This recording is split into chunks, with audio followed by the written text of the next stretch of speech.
நீங்க உங்களுடைய வாழ்க்கையில கடந்த கால கசப்பான உணர்வுகளையோ, இல்ல உங்கள விட்டுட்டு போன ஒரு அன்பான ஒரு மனிதரையோ, இல்ல உங்களுக்கு பிடிச்ச ஒரு அழகான சூழ்நிலை இப்ப மாறி போனத நெனச்சோ, இன்னும் வருத்தப்பட்டுட்டே இருக்கீங்களா?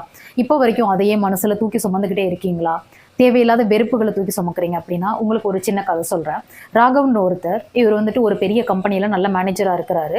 இவருக்கு வசதியான வாழ்க்கை, அன்பான மனிதர்கள், நல்ல ஃபேமிலி, அப்பா, அம்மா எல்லாருமே இருக்கிறாங்க.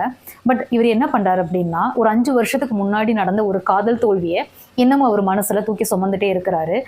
அப்பப்போ வந்துட்டு அந்த பழைய பார்ட்னர் கிட்ட இருந்து வந்த மெசேஜஸ், உரையாடல்கள் இது எல்லாத்தையும் திரும்ப திரும்ப பார்த்து பார்த்து அவரு தன்னை தானே வருத்திக்கிறாரு. ஸோ இந்த மாதிரி இருக்கும்போது, ஒரு நாள் என்ன பண்றாரு, இவருடைய பேங்க்ல இருந்து கூப்பிடுறாங்க. கூப்பிடும்போது அவர் போய் பார்க்கும்போது, ஒரு பேட் இன்வெஸ்ட்மென்ட் ரொம்ப வருஷத்துக்கு முன்னாடி போட்டிருந்தது. அந்த பணம் வந்துட்டு அதுல அம் அப்படியே டெட் ஆயி இருக்குது. அதனால எந்த ஒரு குரோத்தும் இல்ல அவருக்கு. எந்த ஒரு நட்டமும் இல்ல. அந்த மாதிரி இருக்கு. ஸோ அப்படி இருக்கும்போது, இது ஏன் எனக்கு வந்துட்டு ப்ராஃபிட் குடுக்கல? இந்த ஃபண்ட் ஏன் இப்படியே இருக்குது? இது ஏன் எந்தவித உபயோகம் இல்லாம இருக்கு? அப்படின்னு சொல்லிட்டு திரும்ப திரும்ப கேட்கிறாரு. அப்போ அந்த பேங்க் மேனேஜர் சொல்றாரு, இது நீங்க பண்ணியிருக்கிறது ஒரு பேட் இன்வெஸ்ட்மெண்ட். இது வந்து ஒரு டெட் இன்வெஸ்ட்மெண்ட். இதுக்கு மேல இந்த ஃபண்ட் வளர்றதுக்கு வாய்ப்பும் இல்ல. இதுல வந்துட்டு எந்த ப்ராஃபிட்டோ, லாஸோ உங்களுக்கு வரப்போறது இல்ல அப்படின்னு அவரு சொல்றாரு. ஸோ அப்போ வந்துட்டு ராகவ் வந்துட்டு தன்னுடைய பர்சனல் லைஃப்ல நடக்கிற ஒரு விஷயத்த வந்துட்டு ரியலைஸ் பண்றாரு. ஓகே, அட் பிரசன்ட் என்னுடைய லைஃப்ல எனக்கு தேவையான எல்லா சந்தோஷங்களும் இருக்கு.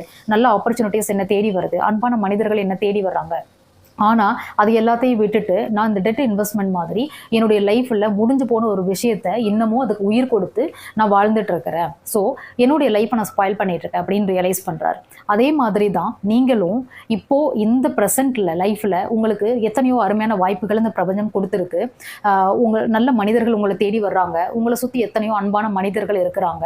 அன்பான சூழ்நிலைகள், புது புது சூழ்நிலைகள் உங்கள தேடி வருது. ஆனா நீங்க என்ன பண்றீங்க?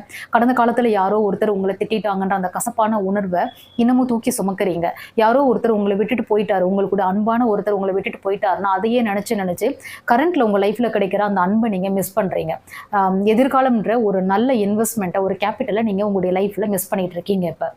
ஸோ நான் என்ன சொல்ல வரேன் அப்படின்னா, அந்த நெகட்டிவான விஷயங்களை நீங்க தூக்கி தூக்கி சுமக்கும் போது என்ன ஆகும்னா, நீங்க நெகட்டிவான விஷயங்களை மட்டும்தான் ப்ரெசென்ட்ல வந்துட்டு அட்ராக்ட் பண்ணுவீங்க.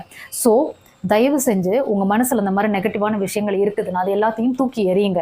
அட் ப்ரெசென்ட் உங்க லைஃப்ல என்ன நல்ல விஷயங்கள் நடக்குதுன்றதை உன்னிப்பா கவனிங்க. உங்களுடைய லைஃப் மாறும். எல்லாமே உங்களுக்கு தேவையான பிளெஸிங்ஸும் உங்க லைஃப்ல வந்து சேரும். தேங்க்ஸ் ஃபார் வாட்சிங்.